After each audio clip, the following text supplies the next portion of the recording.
একদিন রমজান মাসে আল্লাহর একজন অলি সফর থেকে বাড়িতে ফিরছিলেন। এমন সময় হঠাৎ রাস্তায় ইফতারের সময় হয়ে যায়। তিনি তখন তাড়াহুড়া করে একটি বাড়িতে গিয়ে উঠলেন এবং একজন সুন্দরী মেয়েকে দেখে তাকে সম্বোধন করে বললেন, হে মুসলিম বোন, আমি একজন রোজাদার ভ্রমণ থেকে বাড়িতে ফিরছিলাম। হঠাৎ করে ইফতারের সময় হয়ে গেল, কিন্তু আমার ইফতার করার জন্য এক ফোঁটা পানিও নেই। দয়া করে আমাকে একটু পানি দিন, যাতে রোজাটা ভাঙতে পারি। এইটা কথা শুনে মেয়েটি বলল, আপনি ঘরের ভেতরে আসুন, আমি ব্যবস্থা করে দিচ্ছি। অতঃপর মেয়েটি বিভিন্ন আইটেমের খাবার এনে পেশ করলো। তখন আল্লাহর অলি মহান রবের শুকরিয়া আদায় করে ইফতার শুরু করলেন। কিন্তু তিনি জানতেন না যে এই মেয়েটি শহরের প্রসিদ্ধ একজন বেশ্যা। তার আসল নাম ছিল লায়লা, আর মানুষরা তাকে রাতের রানী বলে ডাকত।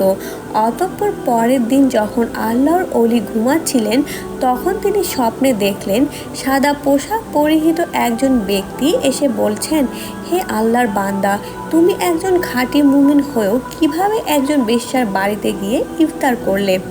এটা শুনে আল্লাহর অলি স্তব্ধ হয়ে গেলেন এবং বললেন, আমি তো জানতাম না যে এই মেয়েটি খারাপ চরিত্রের মানুষ। যদি জানতাম তাহলে কখনো তার বাড়িতে যেতাম না। তখন লোকটি বললেন, যেহেতু মেয়েটি আমার তোমাকে খাবার দিয়ে এহসান করেছে, তাই তুমিও তার প্রতি এহসান করো। যেভাবে হোক তাকে খারাপ রাস্তা থেকে ভালো রাস্তার দিকে নিয়ে আসো।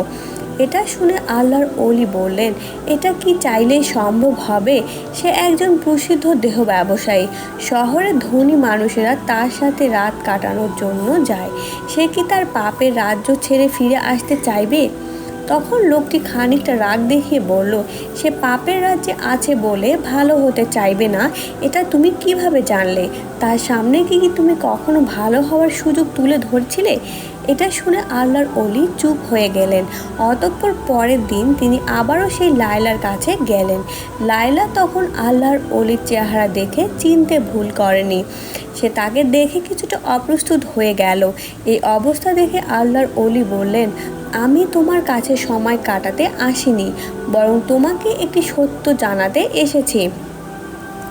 এটা শুনে লায়লা প্রথমে অবাক হলেও তার কথায় কৌতূহলী হয়ে গেল।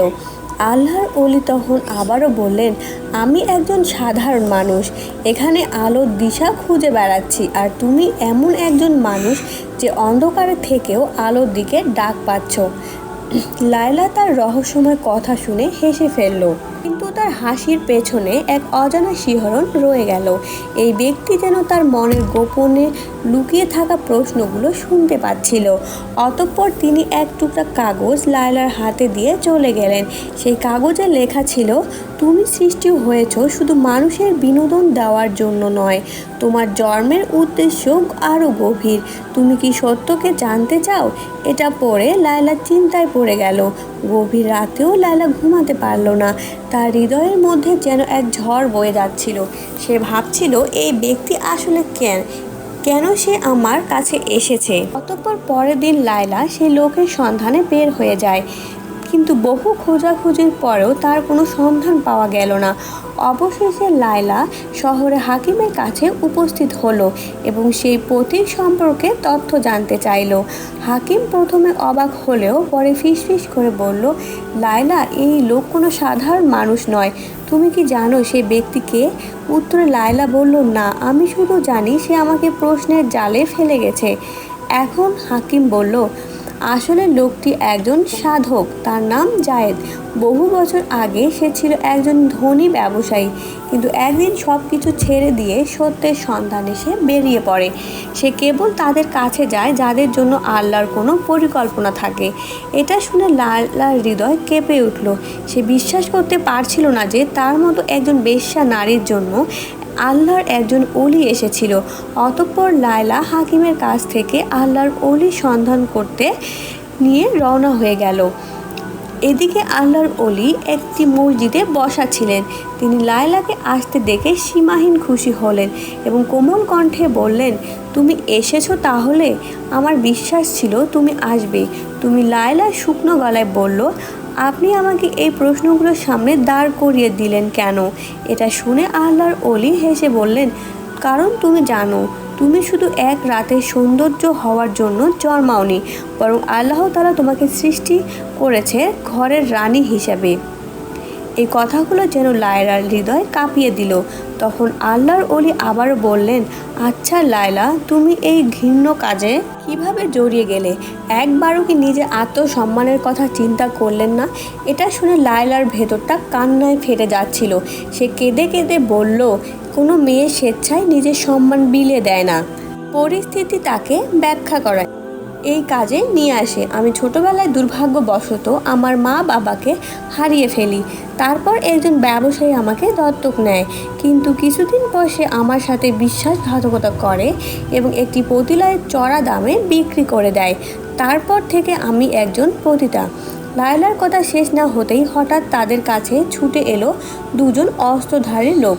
তারা এসেই বলল, লায়লা তার পুরনো জীবনেই থাকবে, এই রাতের রানী কখনো আলোর পথ ধরতে পারে না। এটা বলেই একজন অস্ত্র নিয়ে আল্লাহর ওলির কাছে এগিয়ে গেল। এই দৃশ্য দেখে লায়লার হৃদয় ধড়ফড় করতে লাগলো। সে কি করবে কিছুই বুঝতে পারছিল না। একটা সময় লায়লা কাঁপা কাঁপা কণ্ঠে বলল, এই ব্যক্তিকে কোনো আঘাত করবে না, তার কোনো অপরাধ নেই, তোমরা বলো এখন তোমরা কি চাও? তখন একজন অস্ত্রধারী বলল, তোমার ফিরে আসা দরকার।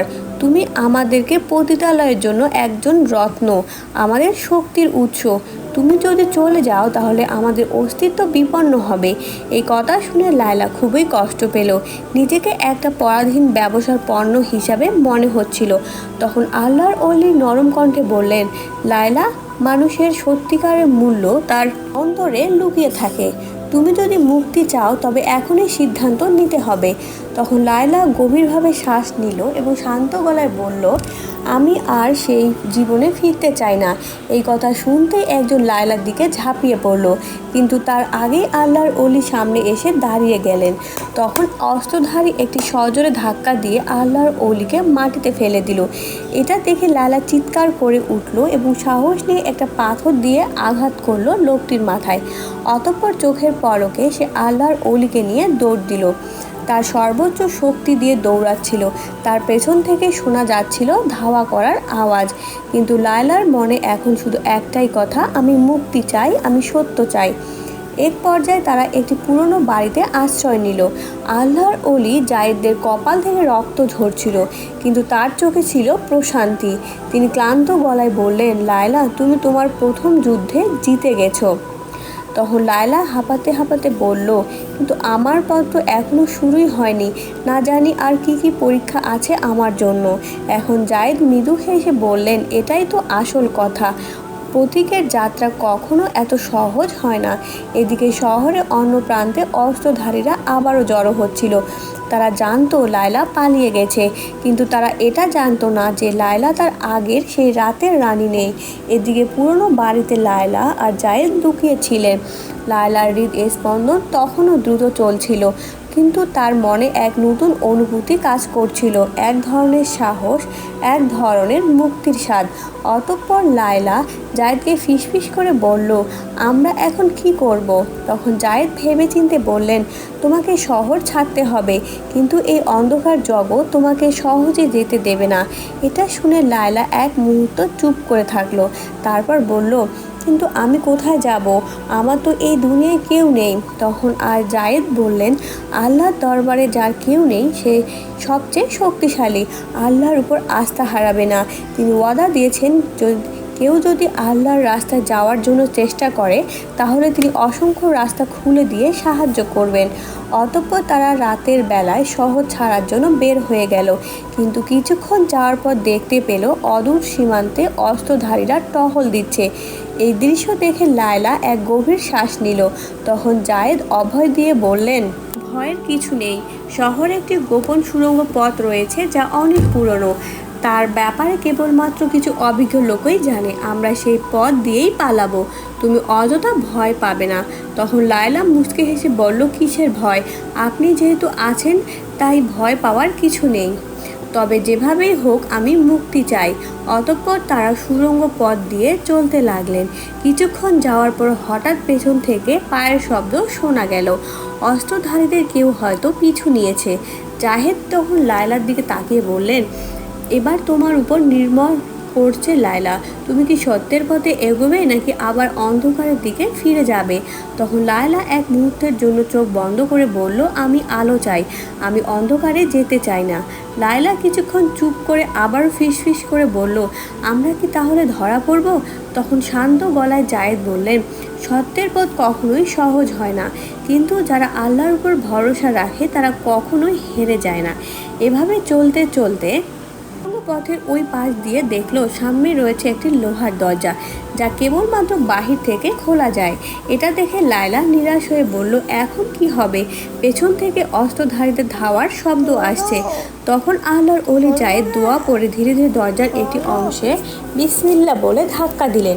সঙ্গে সঙ্গে দরজাটি ধপাস করে মাটিতে পড়ে গেল। তখন তারা আলহামদুলিল্লাহ বলে বেরিয়ে আসলেন। তখন লায়লার হৃদয়ে কোরআনের একটি আয়াতের কথা মনে পড়ছিল। সেখানে বলা হয়েছিল, যারা আমার পথে সংগ্রাম করে আমি অবশ্যই তাদের জন্য আমার পথ খুলে দেব। অতঃপর তারা ক্লান্ত শরীরে মরুভূমির পথে দৌড়াতে লাগলেন। আর একটু সামনে গেলেই হয়তো তারা তাদের নাগালের বাইরে চলে যাবে। এমন সময় লায়লা পেছন থেকে একটা আওয়াজ শুনতে পেল। পেছনে তাকিয়ে দেখতে পেল অস্ত্রধারীদের একটা তীর জায়েদের দিকে ছুটে আসছে। লায়লা তখন নিজের শরীরটা জায়েদের সামনে নিয়ে তীরটি নিজে সরিয়ে নিয়ে নিল। ফলে লায়লা ধপ করে মাটিতে লুটিয়ে পড়ল। তখন জায়েদ বিস্ময়ে চিৎকার করে তার দিকে ছুটে তাকালেন। তার রক্ত জামা কাপড় ভিজে গেছে, কিন্তু লায়লার চোখে ছিল প্রশান্তি। সে বলছিল, আমি এখন মুক্ত, আমি অন্ধকার থেকে বেরিয়ে এসেছি। ঠিক তখনই মরুভূমির গভীর থেকে কয়েকজন রহস্যময় মানুষ এসে হাজির হলো। তার একজন জায়েদকে কাঁধে হাত রেখে বলল, তোমরা সত্যের পথে যাত্রী, তাই আল্লাহ তাআলা তো আমাদেরকে পাঠিয়েছেন তোমাদেরকে সাহায্য করার জন্য। অতঃপর তারা লায়লাকে একটি উটের পিঠে বসিয়ে দিল। তখন জায়েদ বিস্ময়ে তাকিয়ে বললেন, তোমরা কে? উত্তরে একজন বলল, আমরা সেই পথিক যারা তো আলোর দিশা খুঁজে বেড়ায়, এবং আজ থেকে লায়লাও আমাদের একজন। এদিকে অস্ত্রধারীরা দূর থেকে সেই অবভূত পথিকগুলো দেখে তারা দাঁড়িয়ে গেল। তারা আর এগিয়ে যেতে সাহস করলো না। অতঃপর দিন রাত ধরে চলার পর তারা একটি ছোট্ট গ্রামে গিয়ে উপস্থিত হলেন। লায়লা তখন ফিসফিস করে বলল, আমরা কোথায় এসেছি? উত্তরে পথিকের একজন বলল, এটা হলো আশ্রয়স্থল, সত্য সন্ধানকারীদের জন্য একটা গোপন স্থান। অতঃপর লায়লা যখন গ্রামের ভেতরে প্রবেশ করলো, তখন একজন বৃদ্ধার সামনে এসে বললেন, তুমি তো সেই মেয়ে যে অন্ধকার থেকে বেরিয়ে আসতে চেয়েছিলে। লায়লা তখন মাথা নিচু করে বলল, আমি জানি না আমি কি সত্যি এই জীবনের যোগ্য কিনা। তখন বৃদ্ধা হেসে বললেন, আল্লাহর রহমত সব পাপের চেয়ে বড়, তুমি শুধু শুরু করো। অতঃপর লায়লা সেখানে নতুনভাবে জীবন শুরু করলো। আল্লাহর ঐশী বাণী মানুষের কাছ থেকে শিখা আরম্ভ করলো। অতঃপর একদিন জায়েদ তার কাছে গিয়ে বলল, এখন থেকে তুমি শুধু লায়লা নও, তুমি একজন আল্লাহর নতুন দাসী। এটা শুনে লায়লার চোখ ভিজে গেল এবং বলল, তাহলে কি আমি সত্যি নতুন করে শুরু করতে পারবো? উত্তরে জায়েদ বললেন, নিশ্চয়ই, কারণ আল্লাহ তাআলা যার অন্তরকে খুলে দেন তাকে কেউ বন্ধ করে রাখতে পারে না। অতঃপর একদিন লায়লা একটি গাছের নিচে বসে কোরআন পড়ছিল। এমন সময় জায়েদ তার কাছে এসে বললেন, লায়লা, আমরা দীর্ঘ সময় একে অপরের পাশে থেকেছি। তোমার সাথে এই যাত্রা শুরু করা আমার জীবনের অন্যতম শ্রেষ্ঠ সম্মান, কিন্তু এখন আমি তোমাকে একটা প্রশ্ন করতে চাই।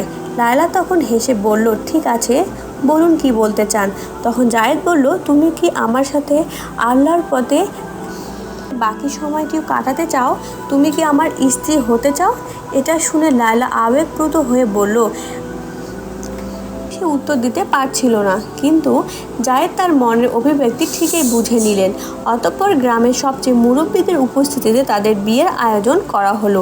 লায়লা এবং জায়েদ একে অপরকে সসম্মানে বিয়ে করে নিলেন। ফলে আল্লাহর নামে শুরু হলো তাদের নতুন জীবন। আমাদের ভিডিওটি ভালো লেগে থাকলে অবশ্যই লাইক, কমেন্ট এবং সাবস্ক্রাইব করবেন। ধন্যবাদ।